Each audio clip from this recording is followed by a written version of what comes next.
In today's video, I'm talking about the truth about acid reflux. 60 million Americans have some sort of acid reflux, and roughly about 15 million Americans are taking some sort of acid blocking medication. The most popular ones are things like Prilosec and Nexium, these proton pump inhibitors that stop stomach acid. Now here's the real truth about acid reflux. A majority of the cases, they're actually too little. In fact, there's not enough stomach acid. It's not that there's too much stomach acid. So let's break this down. In fact, the number one cause of acid reflux is low stomach acid or underproduction of stomach acid. Why is that? Because stomach acid is very energy demanding to produce. It takes energy to produce stomach acid. It takes really good parasympathetic nerve tone, vagal nerve tone, to actually stimulate the stomach to produce stomach acid. In our society, we're oftentimes eating on the go. We're eating in a stressful state. And because of that, we are not actually allowing our body to get the nerve tone that it needs to stimulate the production of stomach acid. So eating on the go, eating on the run, eating when we're stressed, really bad idea. We're not going to produce the stomach acid that we need. Now, why is stomach acid so important? Number one is it sterilizes the food we're eating. So when we eat food, even if it's been freshly cooked, there's bacteria and different microorganisms on that food. Stomach acid should normally reduce the overall microbial load of the food as it enters our body. So it kills off a lot of the bacteria that's on that food. It sterilizes the food. It's super important for keeping the bacterial balance of our gut microbiome in check. So that's the first thing. Number two is it breaks down protein. It actually activates something called pepsin, which is a key enzyme in our stomach that breaks down protein into amino acids. We need those amino acids to support healthy muscle tissue, healthy skin, healthy immune cells, healthy red blood cells. All of those things are proteins. And so we need to make sure that we are breaking the protein we consume into amino acids, and then we're able to take those amino acids and produce new healthy cells, new healthy proteins within the cells.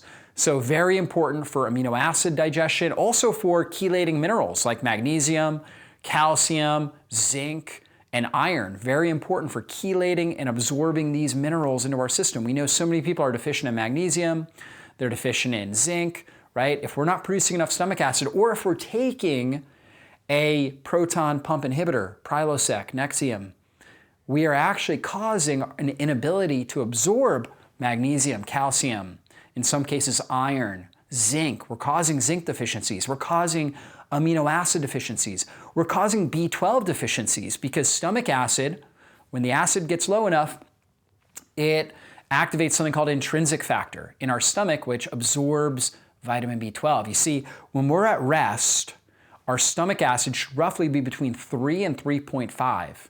When we start to eat food, particularly food that has a lot of these minerals or food that has a lot of protein in it, we need to get that acid down between 1.5 to 2.2. That's very energy demanding. So we have to have energy to produce the acid to now break down the food that's coming in our body, right? To sterilize the bacteria on the food.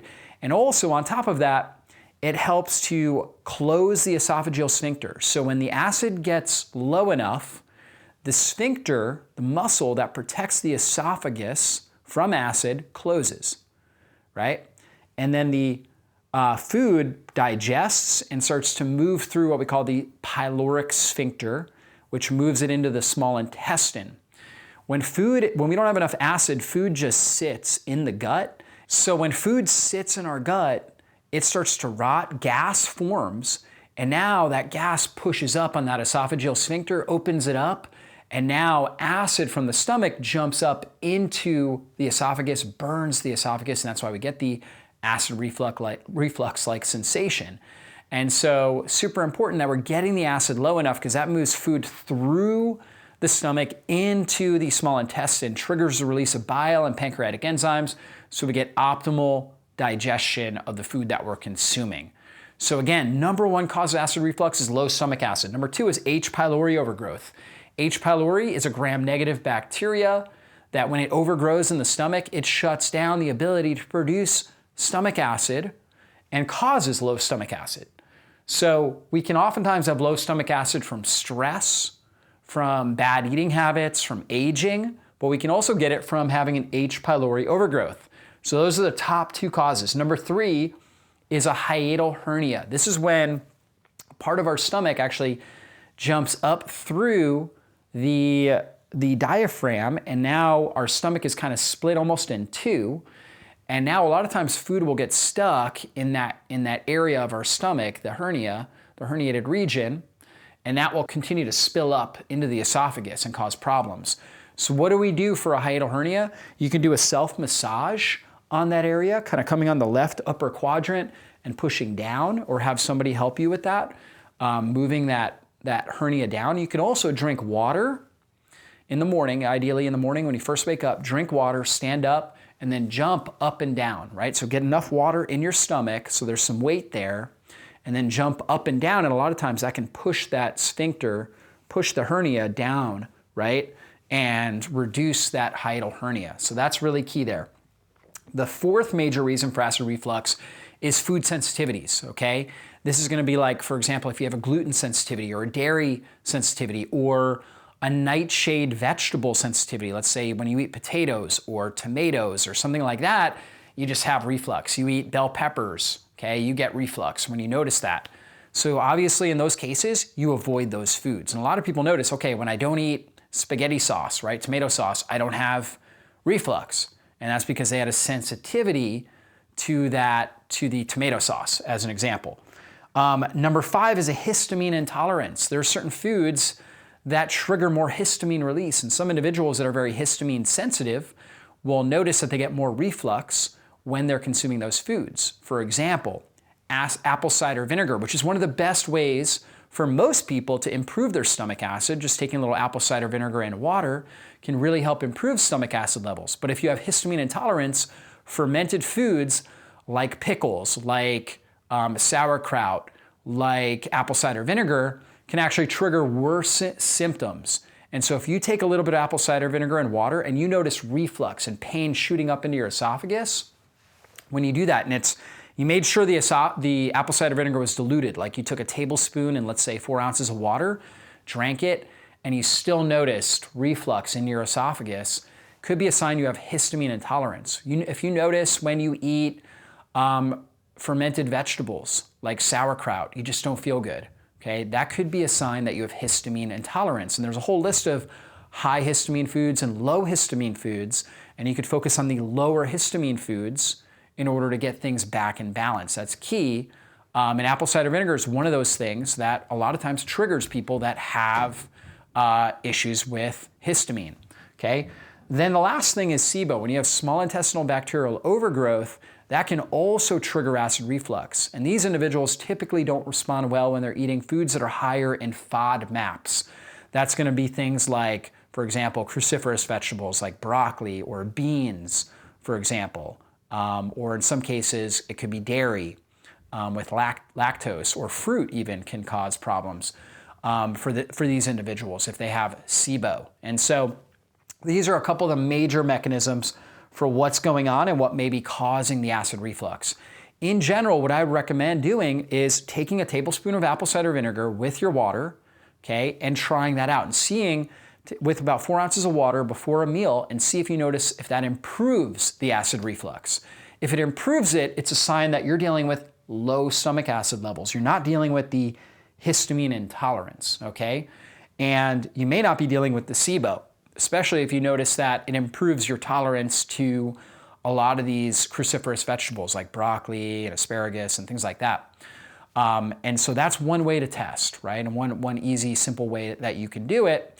For some people, they'll also take a stomach acid supplement called betaine HCl, right? And you can take that with enzymes, and that can oftentimes help relieve acid reflux. And I have whole videos on how to actually test for acid reflux and strategies for overcoming acid reflux. But the key is to understand what is actually the root cause of it. Is it a histamine issue? Is it H. pylori? Is it H. pylori overgrowth, for example? Do you have bad breath on a regular basis? Common with H. pylori is constant bad breath is really common. Belching is very, very common again with H. pylori as well. But that can also be the hernia. Have you had pregnancies, right? A lot of pregnant women end up with a hiatal hernia because the stomach, the top of the stomach, gets pushed up as the body is expanding. So you kind of look at your history and how your body is responding, different symptoms that you have to help understand what the root cause of it is. But the most important thing for you guys to understand is that acid reflux is oftentimes not associated with too much acid. In fact, the only time it is associated with too much acid is the histamine intolerance. When somebody has histamine intolerance, histamine triggers the production of stomach acid, and they may be producing too much stomach acid. But you know what? The answer is never taking a proton pump inhibitor like Nexium or Prilosec, or if you do take it, taking it for as short a period of time as possible while you address the root cause. I actually prefer, if you are noticing a lot of reflux and it's painful and it's causing problems, use baking soda. Just take a little bit of baking soda and water, and that will actually stop the acid reflux. Now, that's not getting to the root cause. It's not actually improving your digestive system. It's just getting rid of the symptom. But you gotta address the actual root cause and get off of those proton pump inhibitors. In fact, those medications are associated with early mortality because they're associated with B12 deficiencies, zinc deficiencies, vitamin A, vitamin D deficiencies, magnesium deficiency. And so those medications, taking them for a long period of time, will cause chronic health problems. You've got to get off those medications as quickly as possible and really do your best to optimize your overall stomach acid production, and that will help bring down the acid reflux and make you be able to digest your food effectively and comfortably and absorb the nutrients you need in order to thrive. So hopefully you guys got a lot out of this video training, and we'll see you in a future video. Be blessed. Hey, if you enjoyed this video, be sure to check out my channel, browse the various videos that I've done on similar topics, and also make sure you subscribe to my channel and hit the bell button. That way you get notified whenever I put up a new video training. Thanks so much for being a part of our community here, and I really hope you enjoy the videos that we're putting out on a regular basis. Be blessed.